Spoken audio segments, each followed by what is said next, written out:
ಎಲ್ಲಿಯೋ ಹರಕೆ ಹೊತ್ತು ಜೀವನಕ್ಕೆ ನೆರವಾಗುತ್ತಾರೆಂದು ಮಕ್ಕಳನ್ನು ಪಡೆದು ಅವರ ಸಂತೋಷದಲ್ಲಿಯೇ ತಮ್ಮ ಸಂತೋಷವನ್ನು ಕಾಣುವ ತಂದೆ ತಾಯಿಗಳನ್ನು ನೋಯಿಸದಂತೆ ಬದುಕಿದರೆ ಜೀವನ ಸಾರ್ಥಕ ಎಂದು ಖ್ಯಾತ ವಾಗ್ಮಿ ಎನ್ಆರ್ ದಾಮೋದರ್ ಶರ್ಮಾ ಹೇಳಿದರು.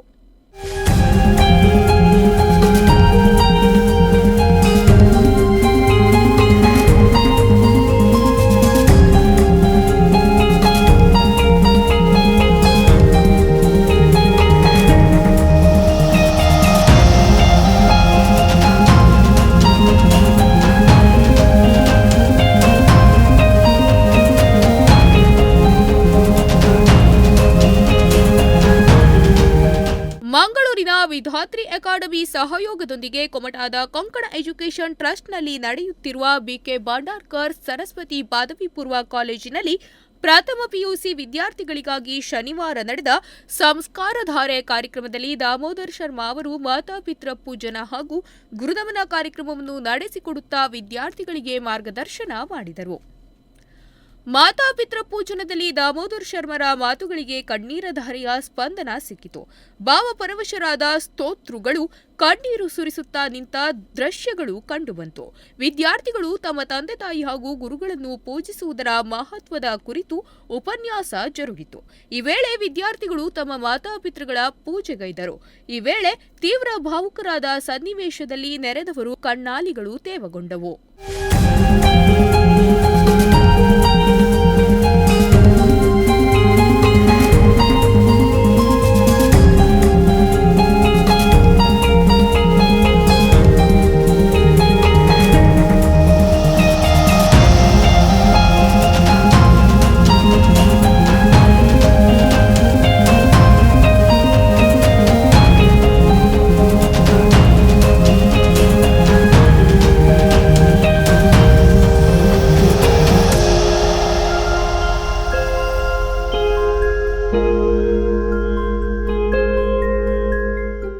ಹೆತ್ತವರ ಪ್ರಾಮಾಣಿಕ ಪ್ರಯತ್ನಕ್ಕೆ ಬೆಂಬಲವಾಗಿ ನಿಂತು ಅವರ ಘನತೆ ಗೌರವಕ್ಕೆ ಚ್ಯುತಿ ಬಾರದಂತೆ ಬದುಕಿ ಸಾಧನೆಯ ಎಸಲುಗಳಿಂದ ತಂದೆ ತಾಯಿಗಳನ್ನು ಪೂಜಿಸಿದಾಗ ಜೀವನ ಸಾರ್ಥಕವಾಗುವುದು.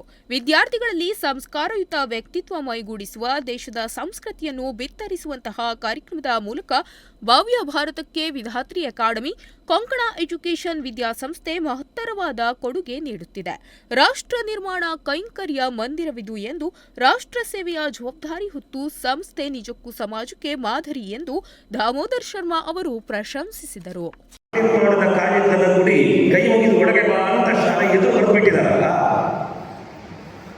ಅವರಿಗೆ ಊಟಕ್ಕೆ ತತ್ವಾರ ಆಗಿದೆ ಅನ್ನೋದಲ್ಲ, ದೇವರು ನಡೆಸಿ ಅಪ್ಪ ತೋರಿಸಿ ದಾರಿಯನ್ನು ಸಾಕಿದ್ರೆ ಜೀವನ ವೈಭವದಲ್ಲಿ ಹೇಗೂ ಸಾಕು. ಆದರೆ ಇಲ್ಲಿ ಬರುವ ಸಾವಿರಾರು ಮಕ್ಕಳನ್ನು ನಮ್ಮ ಮಕ್ಕಳು ಅಂತ ಪ್ರೀತಿ ಮಾಡ್ತಾ ಅವರ ಬದುಕಿನ ಉಜ್ವಲತೆಯಲ್ಲಿ ನಾವು ಸಂತೋಷ ಕಾಣಬೇಕು ಅಂತ ಬಯಸ್ತಾರಲ್ಲ, ಅವರ ಬದುಕಿನ ಆಶಯಗಳು ನಮಗೆ ಆದರ್ಶ. ನಾನು ಇದನ್ನು ನಿಮ್ಗೆ ಯಾಕೆ ಹೇಳ್ತಿದ್ದೇನೆ ಅಂತಂದ್ರೆ, ನಿಮ್ಮ ಅಪ್ಪ ಅಮ್ಮನಲ್ಲಿ ಯಾವ ಆದರ್ಶ ಇದೆ ಅಂತ ನನಗೆ ಗೊತ್ತಿಲ್ಲ. ಒಂದನ್ನು ಗುರುತಿಸಬಲ್ಲೆ, ಇಷ್ಟು ಜನ ಮಕ್ಕಳ ಜೊತೆ ನಿಮ್ಮ ಅಪ್ಪ ಅಮ್ಮ ಬಂದು ಕೂತಿದ್ದಾರೆ ಅಂದರೆ ನನ್ನ ಮಗು ಧರ್ಮದ ದಾರಿಯಲ್ಲಿ ನಡೆದರೆ, ನನ್ನ ಮಗು ಸಂಸ್ಕಾರವಂತನಾದರೆ ಈವರೆಗೆ ನಾನು ಸಾಕಿದ್ದು ಸಾರ್ಥಕ ಅನ್ನುವ ಒಂದೇ ಒಂದು ಭಾವದಿಂದ ನಿಮ್ಮ ಅಮ್ಮ ನಿಮ್ಮ ಅಪ್ಪ ಜೊತೆ ಕೂತಿದ್ದಾರೆ ಅನ್ನೋದನ್ನು ನೀವು ಮೊಟ್ಟ ಮೊದಲು ಅರ್ಥ ಮಾಡಿಕೊಂಡ್ರೆ ಅದಕ್ಕೆ ಯಾಕೆ ಮಾತು ಮತ್ತು ಅದರ ಅರ್ಥ ಒಂದಕ್ಕೊಂದು ಹೇಗೆ ಬೆಸೆದುಕೊಂಡಿರುತ್ತದೆಯೋ ಹಾಗೆಯೇ ತಂದೆ ತಾಯಿಯು ಮಕ್ಕಳ ಭವಿಷ್ಯಕ್ಕಾಗಿ ಒಬ್ಬರಿಗೊಬ್ಬರು ತಮ್ಮ ಇಡೀ ಜೀವನವನ್ನೇ ತ್ಯಾಗ ಮಾಡುತ್ತಾರೆ. ವಿದ್ಯಾವಂತರು ಎನ್ನುವ ಭಾವೋದ್ರೇಕದಿಂದ ಅಥವಾ ತಾತ್ಕಾಲಿಕ ಆಕರ್ಷಣೆಗೆ ಒಳಗಾಗಿ ಹೆತ್ತವರ ತ್ಯಾಗವನ್ನು ಧಿಕ್ಕರಿಸದಿರಿ. ಹೆತ್ತವರ ತ್ಯಾಗ ಮತ್ತು ನಾವು ಏಕೆ ದಾರಿ ತಪ್ಪುತ್ತಿದ್ದೇವೆ ಎನ್ನುವ ಆತ್ಮಾವಲೋಕನವೇ ನಮ್ಮನ್ನು ಸರಿದಾರಿಗೆ ತರುವುದು ಎಂದು ದಾಮೋದರ್ ಶರ್ಮಾ ಅವರು ಹೇಳಿದರು. ಅನೇಕ ಉದಾಹರಣೆಗಳ ಮೂಲಕ ಹಲವರ ಬದುಕನ್ನು ಚಿತ್ರಿಸಿದವರು ಕಾಲೇಜು ದಿನಗಳಲ್ಲಿ ಉಂಟಾಗುವ ಆಕರ್ಷಣೆ, ಪ್ರೀತಿ ಇವುಗಳನ್ನೇ ಸತ್ಯವೆಂದು ಭಾವಿಸಿ ನಾವು ಜೀವನವನ್ನು ಅಂತ್ಯ ಮಾಡಿಕೊಳ್ಳುತ್ತಿದ್ದೇವೆ. ಆದರೆ ನಮ್ಮನ್ನು ನಂಬಿಕೊಂಡ ಪಾಲಕರಿಗೆ ನಾವು ನೀಡಬೇಕಾಗಿರುವುದು ಏನು ಎಂಬುದರ ಬಗ್ಗೆ ಚಿಂತನೆಗಳು ನಡೆಯಬೇಕು. ಯಾರದೋ ಮನೆಯ ಫ್ರಿಡ್ಜ್ನಲ್ಲಿ ಮಾಂಸಗಳಾಗದೆ ತಂದೆ ತಾಯಿಯನ್ನು ತಂಪಾಗಿ ನೋಡಿಕೊಂಡು ಅವರ ಮನಸ್ಸಿಗೆ ತಂಪೆರುವ ಫ್ರಿಡ್ಜ್ಗಳಾಗಬೇಕು ಎಂದರು. ಅದಕ್ಕೇನೋ ದೊಡ್ಡ ದೊಡ್ಡ ಗ್ರಂಥ ಓದಬೇಕು ಅಂತಿಲ್ಲ. ಅಕ್ಕಪಕ್ಕ ಕೂತವರು ಬದುಕಿನ ಕಥೆ ಕೇಳಿದರೆ ಜೀವನ ಏನು ಅಂತ ನಮ್ಗೆ ಅರ್ಥ ಆಗ್ತದೆ. ಇಲ್ಲೊಬ್ಬರು ಹಿರಿಯರು ಈಗ ಮಾತನಾಡಿದ್ರೆ ವೇದಿಕೆ ಮುಂಭಾಗದಲ್ಲಿ ಕೂತಿದ್ದಾರೆ. ಅವರ ತಲೆಗೂದಲುಗಳು ಮೀಸೆ ಗಡ್ಡ ಬಿಳಿಯಾಗಿ ಕೇವಲ ವಯಸ್ಸಾಯಿತು ಅನ್ನೋ ಕಾರಣಕ್ಕಲ್ಲ, ಅದರ ಜೊತೆಗೆ ಒಂದಷ್ಟು ಜೀವನಾನುಭವದಿಂದ ಮಾತನಾಡುತ್ತಾರೆ. ಕ್ಷಣಕಾಲ ಯೋಚನೆ ಮಾಡಿ, ಅಯೋಧ್ಯೆಯಲ್ಲಿ ಪ್ರಭು ಶ್ರೀರಾಮಚಂದ್ರ ಬಂದು ಕೂತ್ಕೊಳ್ಬೇಕಿದ್ರೆ ಅವರ ಕುಟುಂಬದ ಪರ್ಮಿಷನ್ ಕೇಳಿ ಕೂತವನಲ್ಲ. ಆದರೆ ಅಯೋಧ್ಯೆಯಲ್ಲಿ ಪ್ರಭು ಶ್ರೀರಾಮಚಂದ್ರ ಇದ್ದ, ಅವನಿಗೊಂದು ಮಂದಿರ ಇತ್ತು, ಅದನ್ನು ಯಾರೋ ಹೊಡೆದು ಬಿಟ್ರಲ್ಲ. ಹಾಗಿದ್ರೆ ಆ ಜಾಗದಲ್ಲಿ ರಾಮನನ್ನು ಕೂರಿಸಬೇಕಾದ್ದು ಈ ನೆಲದಲ್ಲಿ ಹುಟ್ಟಿದ ಕರ್ತವ್ಯ ಅನ್ನೋ ಕಾರಣಕ್ಕೆ ಅಲ್ಲಿಯ ಸಂಘರ್ಷಕ್ಕೆ ಎದೆ ಒಟ್ಟಿ ಹೋಗಿ ನಡೆದ್ರಲ್ಲ, ಅಂಥವ್ರು ನಮ್ಮ ಬದುಕಲ್ಲಿ ಆದರ್ಶ ಆಗಬೇಕು. ಯಾಕೆ? ಆರಂಭದಲ್ಲಿ ಕೊಂಕಣ ಸಂಸ್ಥೆಯ ಹಿರಿಯ ವಿಶ್ವಸ್ತರಾದ ರಮೇಶ್ ಪ್ರಭು ಅವರು ಪ್ರಸ್ತುತ ಕುಸಿಯುತ್ತಿರುವ ಮಾನವೀಯ ಮೌಲ್ಯಗಳ ಕುರಿತು ಕಳವಳ ವ್ಯಕ್ತಪಡಿಸಿದರು. ಒಳ್ಳೆಯ ಸಂಸ್ಕಾರವನ್ನು ಕೊಟ್ಟಾಗ ಆ ಮಗು ಒಳ್ಳೆಯ ವ್ಯಕ್ತಿತ್ವವನ್ನು ಮುಂದೆ ಬರ್ತಾರೆ. ನಮ್ಮ ಇತಿಹಾಸದಲ್ಲಿ ನೋಡಿ, ನಾವು ಛತ್ರಪತಿ ಶಿವಾಜಿ ಮಹಾರಾಜ ಹೇಳ್ತೇವೆ. ಶಿವಾಜಿ ಛತ್ರಪತಿ ಶಿವಾಜಿ ಮಾಡೋದು ಅವರು ನಿಜವಾಗಿ ತಾಯಿ ಅಲ್ಲಿಗೆ ಪ್ರೇರಣೆ ಕೊಟ್ಟರು. ತಾಯಿಗಳ ಮೇಲೆ ನಮ್ಮ ಭಗವಾನ ಹಾರಾಡಬೇಕು, ನೀನು ಪ್ರಯತ್ನ ಮಾಡಬೇಕು.